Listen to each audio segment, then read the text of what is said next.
Hello and welcome to a new episode of Off the Bench with RGT. Today I've got a very special guest on the podcast, Pablo, a school senior of mine and a diehard United fan as well.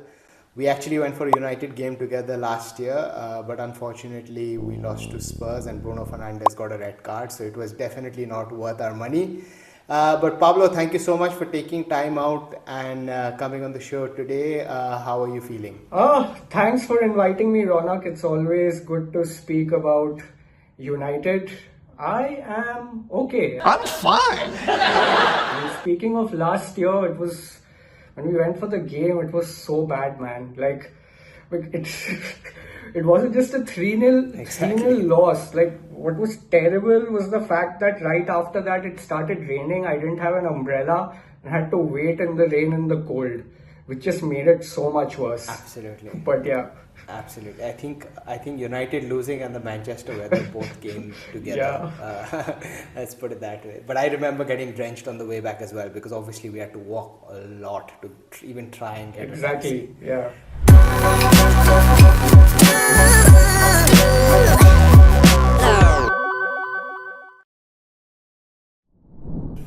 Anyway, so today, as all of you might have figured, we will be discussing Manchester United, but not much of the on-field tactics.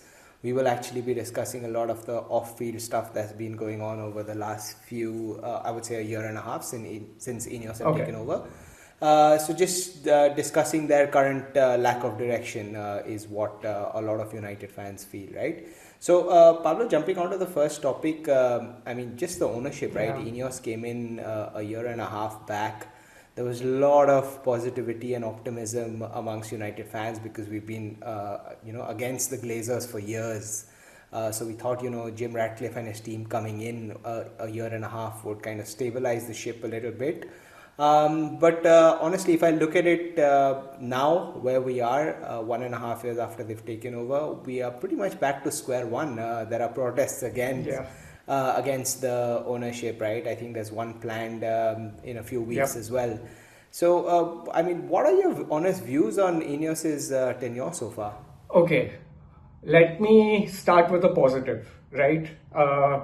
But the positive is so drenched by the fact that the Glazers were so bad. That's why it looks positive. So, compared to the Glazers, I would say INEOS's heart is in the right place. They have intent. Yeah. They want the club to do well, and the evidence is in the fact that, they've come out, spoken openly about a long-term project. They've invested in a training ground, whereas the Glazers, on the other hand, are just there, just here to collect their paychecks.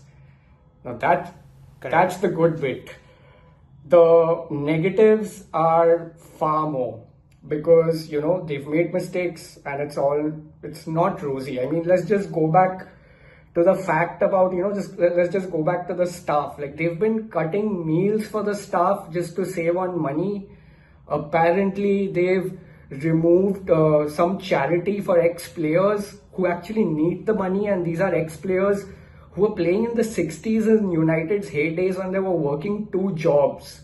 So they need that charity. And and what are they doing? They're throwing away money by hiring and firing people. I mean, come on, think about the history of the club, think about the heart of the club. Yes, you have the intent for the future, but where's your respect for the past? That I feel is terrible. Then there's also, of course, glimpses of not sticking to their word, right? They've said 3 years and they go and fire Amorim. Like, where is your vision? So, that's where I am currently. So, I don't know what you feel about it, if you agree. No, absolutely. I think, yes, while I would say 8 out of 10 are negative so far, I feel we have to give them a little bit of credit. They have revamped the Carrington Training Center after years, right? I remember when Ronaldo came back a couple of years back, he said the training center was the same as what it was when he played first time round. So you have to give him credit for that. And one other thing which is going under the radar, I hate everything, like I said, 8 out of 10 things that INEOS have done so far. But we have to give them credit for their player recruitment. I think they have done pretty well on that. Earlier, we would sign players, random players, right? I don't get it, like without any strategy. But I think the recruitment since they've come in has kind of stabilized. There's a process behind it.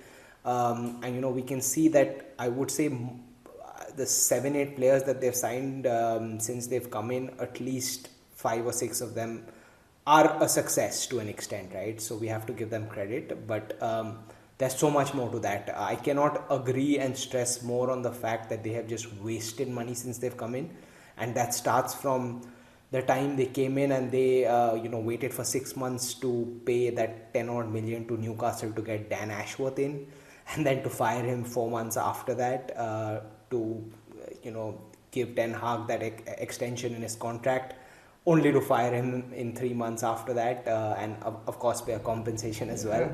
And what's also gone under the radar is when they came in that summer and they extended Ten Hag's contract, they got a lot of new staff as well to support Ten Hag. They got Van Nistelrooy and all of them. So obviously they would have come on new contracts as well, and when they were sacked, they would have to pay them a compensation as well. Exactly. So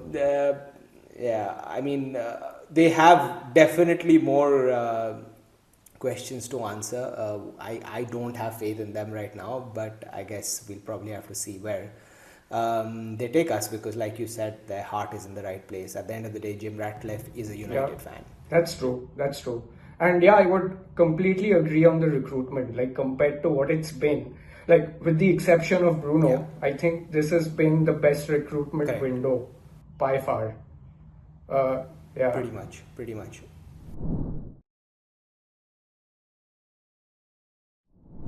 Okay, Pablo, let's move on to the next topic of discussion. For years we have been run by chartered accountants and corporate executives, the likes of Richard Arnold, Ed Woodward, who was a CA at the end of the day. Then we had John Murtagh, who came in for a few years, and us fans have been craving and shouting for football people, right? We always wanted football people to run the football club above the manager, and that's how most clubs are kind of run, right? But, when INEOS came in and we finally got Jason Wilcox, Dan Ashworth, Omar Berrada, we were all like, oh my God, we've got the best board in town. But look where we are again. Jason Wilcox was very happy when we won 3 or 4 games in a row back in October. He came out and did media interviews and whatnot.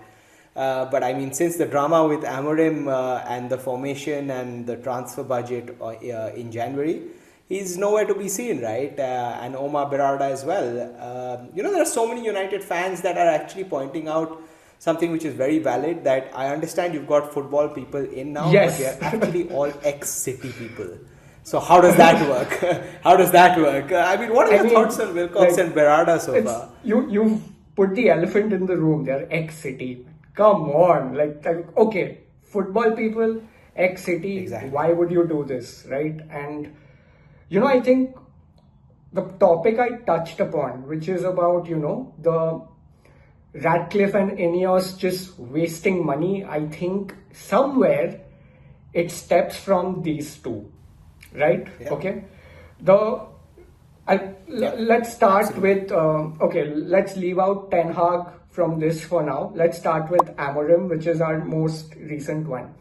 Apparently, Wilcox wasn't the biggest fan of Amorim, and he wasn't the biggest fan of a 3 at the back system. Yep. You still went and got him. What does that say about that person?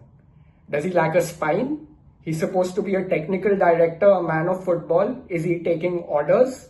If you did not like it to begin with, why did you get him? Then they got fired. Why even hire him in the first place? I know you wanted the next big young prodigy, but come on, at least then have a little bit of conviction in what you believe in. So I think it stems from there. And correct. And just jumping in here, Pablo, another thing also was that I heard that Dan Ashworth actually wanted an English Premier League manager. So, and he was against Amorim as well.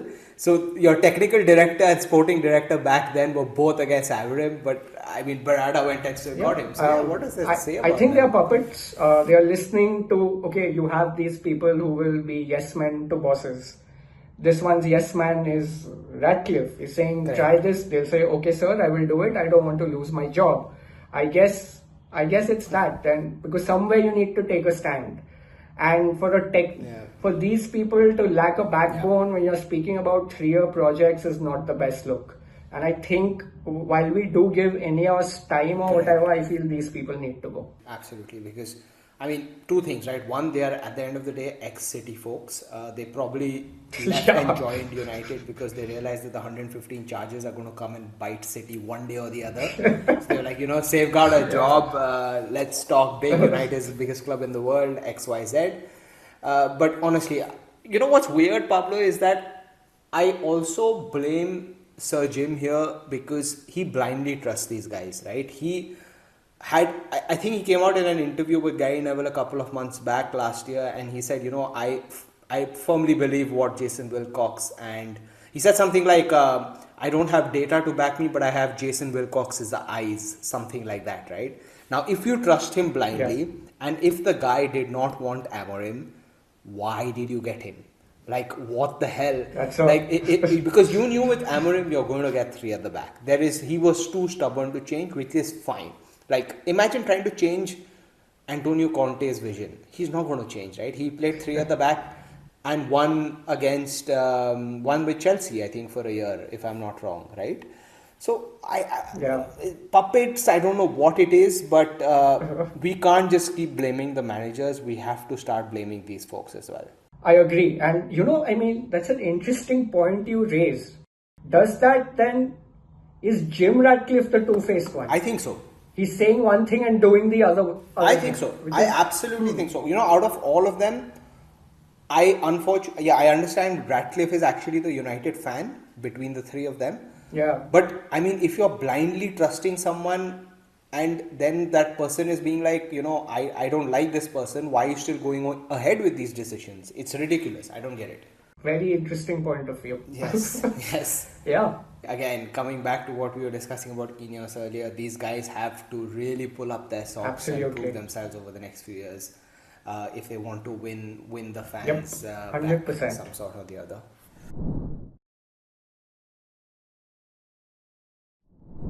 Okay, Pablo, moving on. The most talked about topic in the last 2 or 3 weeks, especially as a United fan, Ruben Amorim.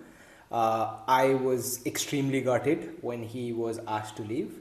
I understand that press conference was not required, but I really liked him as a manager personally, and I'm sure I was in the majority of the United fans because they could see something.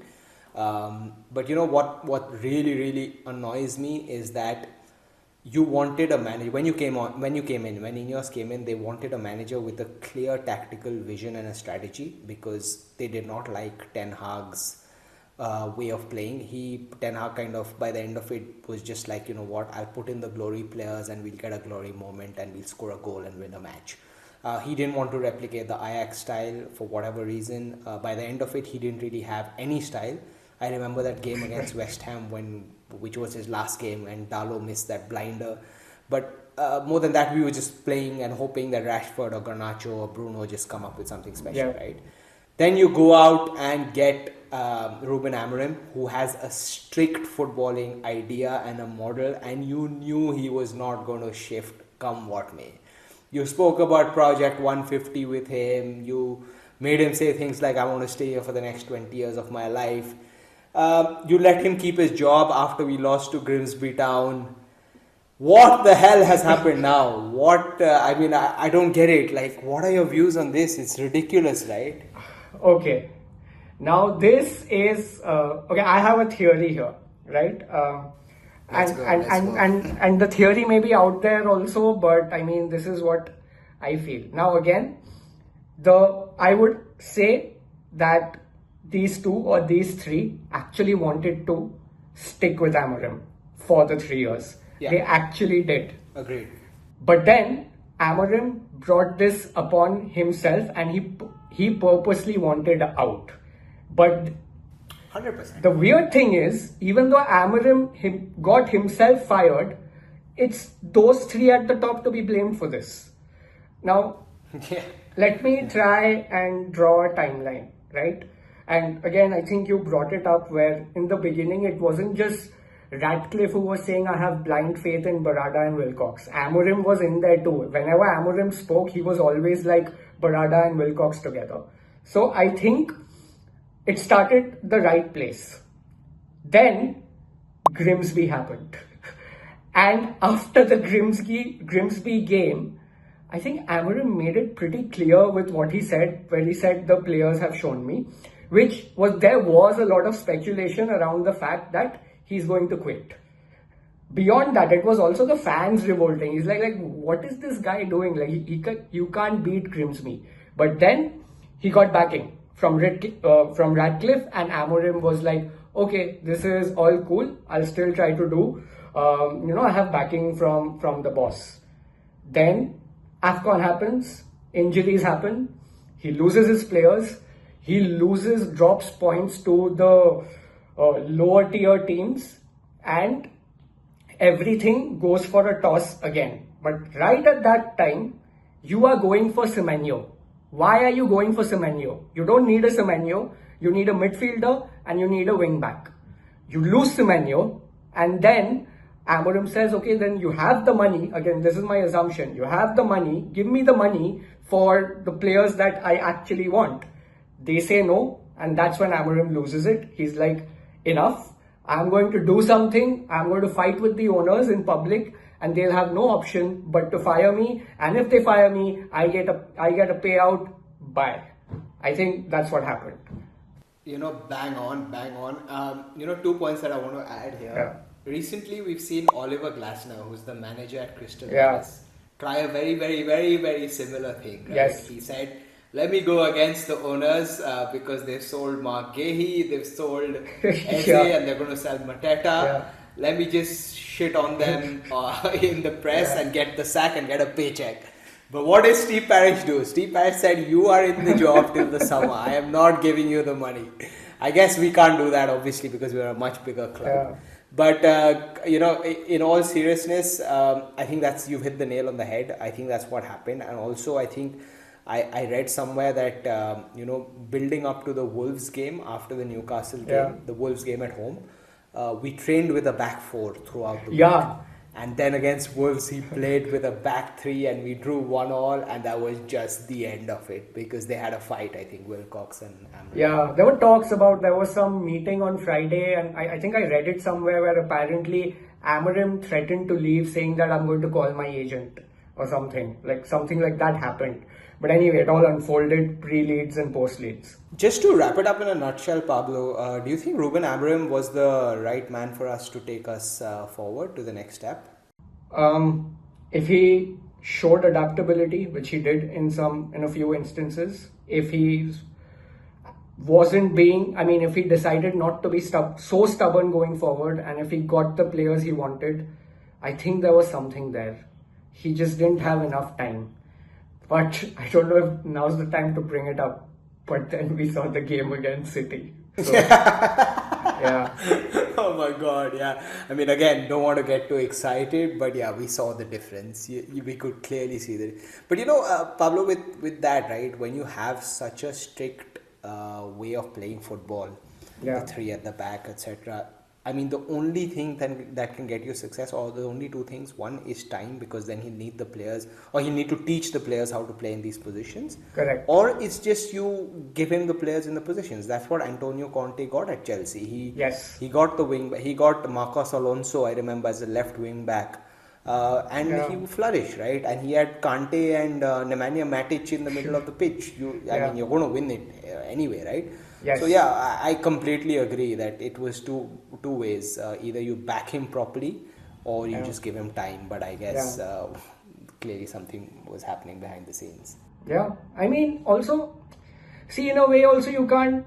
The other thing here is, yes, you back him, but Ratcliffe is an old guy. I think he wants instant results before he dies.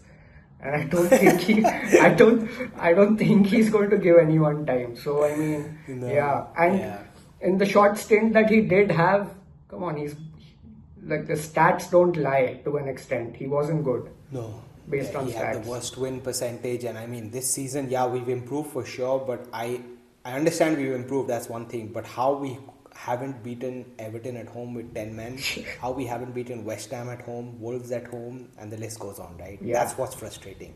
That Absolutely. is because whoever the manager is, I don't care. I would rather lose to a City and win 5 of these games at home, because then you still get 15 points. Agreed. 100%. Couldn't agree more. Yeah.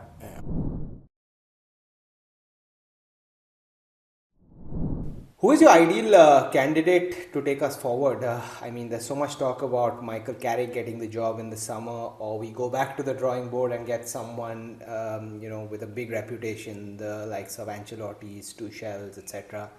But where are you? What are your views on this? Okay. Should we discuss the City game or before? Yes, go ahead. Always have time for that. Okay. You saw the game. It was a different United.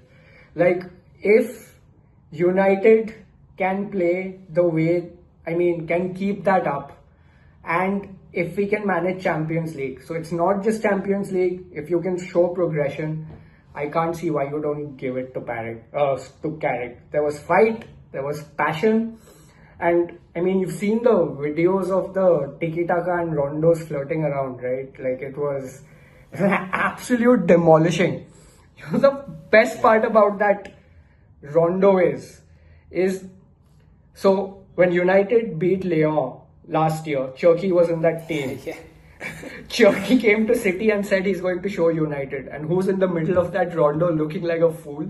It's Cherki. That felt beautiful. Quote unquote, he said, "I want to kill you." I remember that. So, yeah, and that was, it was an amazing game. I have another theory here, if you would entertain me. Yeah. If Yes. you look at the managers who've been successful in United, it's always people from the north of England. Busby, Interesting. Fergie, Scottish people. Interesting. Carrick, he's not Scotland, but he's still from the north of England. He's from Sunderland. Yes. So, Yes. and this is gut feeling theories, but if you also talk about facts and stats, Carrick has a 75% win rate at United. And he's beaten some big managers. Exactly. And he's not lost a single game. And who has he beaten? He's beaten Tuchel's Chelsea, one of the people who we are supposedly eyeing. He's beaten. Yeah. He's beaten Emery's Villarreal, third in the league. Yeah. He's drawn to Arteta, and he's just beaten Pep's City. So, yeah, I would say Carrick based on this, but I don't know. What are your thoughts about this? No, see, it all depends on the rest of the season. I know we've had one game against City, and obviously we're all in a bit of a giddy mood, and that's absolutely fine. Because, what we saw is not just passion, heart. We also saw a strategy behind. That is what got me excited about Carrick, if I'm honest. While Solskjaer was the manager, he kept saying McKenna and Carrick run my training sessions.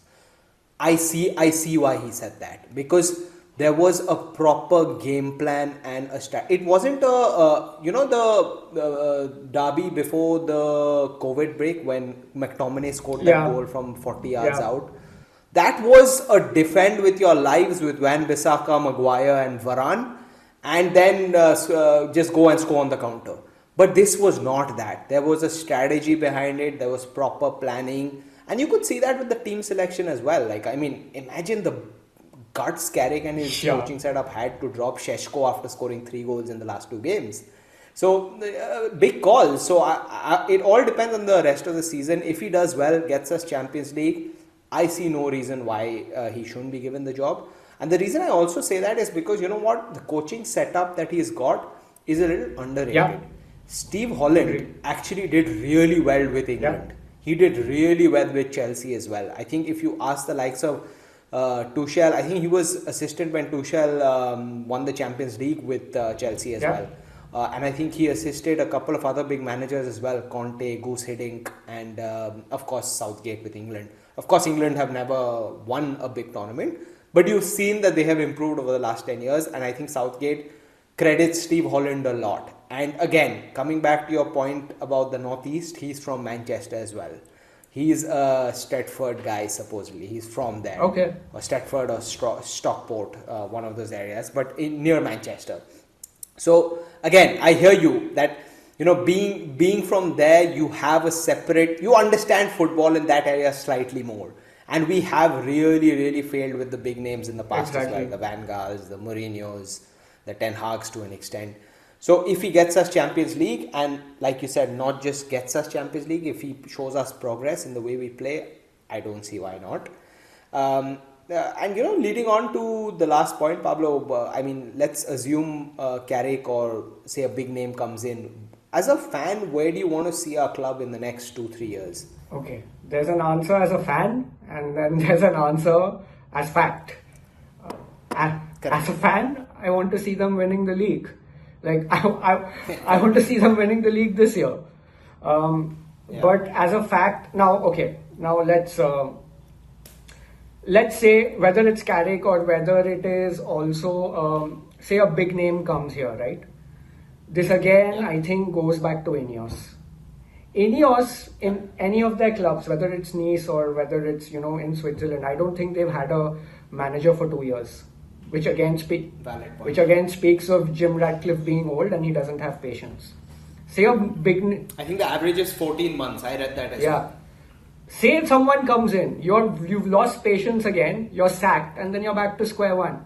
Then at the end of 2 years, where are we? We are here. That's a fact worth considering. Now, that's what I think. And you know what? Giving it to a big name, we've clearly seen that they don't like a manager coming and challenging them.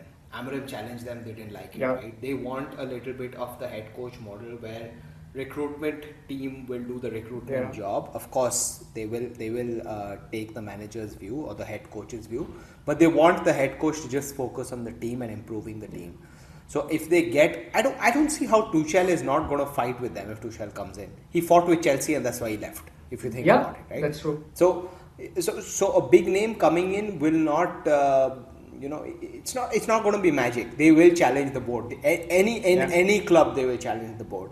And you saw that with Maresca at Chelsea as well. He challenged the board and he got sacked. So we don't want to be back to the drawing board. I rather, if Carrick does well, gets us the Champions League. He's a young manager. He has a lot to prove. Yeah, maybe he doesn't win us the league in a few years, but maybe he gradually improves us like Arteta has unfortunately done with Arsenal. And then you see, if he can't get that last step, then you get a big name, big personality to come and just make us cross the line. Yeah, fair enough. Okay, for question, if not Carrick, say Carrick tanks, and I really hope he doesn't, who would be your top choice?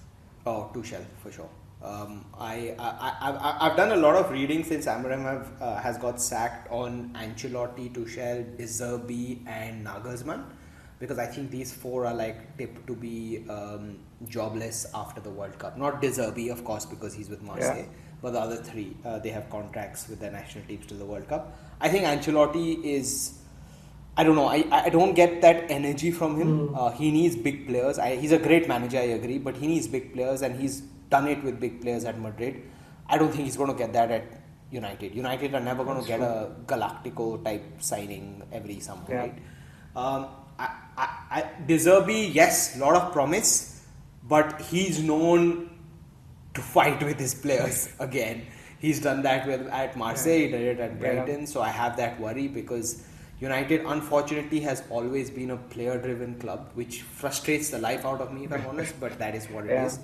You will get the leaks. You saw first match after Amorim got sacked, the team was leaked 2 hours before the City game. Ridiculous. Nagelsmann, I've not seen enough of, but again, I look at Nagelsmann, I think he's in the same space as Amorim, budding upcoming manager, lot to prove. Correct. I just feel Tuchel gets it a little bit more. Now being the England manager, I think he has probably seen all the English clubs play. He will understand the Premier League more than all these other guys. He's obviously managed at Chelsea, proved himself.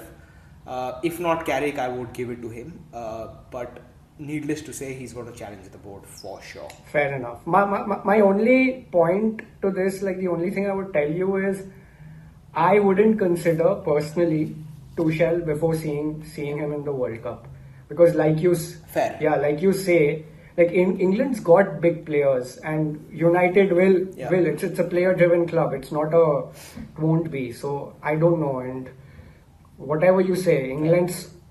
If you just look at England man for man, they should be winning the World Cup. But yeah, 100%. yeah. 100%. Okay, that's that. Thank you so much for your time today, Pablo. Thoroughly enjoyed discussing this. I know we are not in a good space right now. We haven't been for the last few years. But as United fans, everyone says that United have the best fans in the world. We have to be optimistic always, right? Otherwise, it's a part of our life, like everyone says. So thank you so much for coming in today. Any closing comments from you? How was your experience? No, glad to speak. Yeah, I mean, always good to speak about United, especially after the performance you saw against City.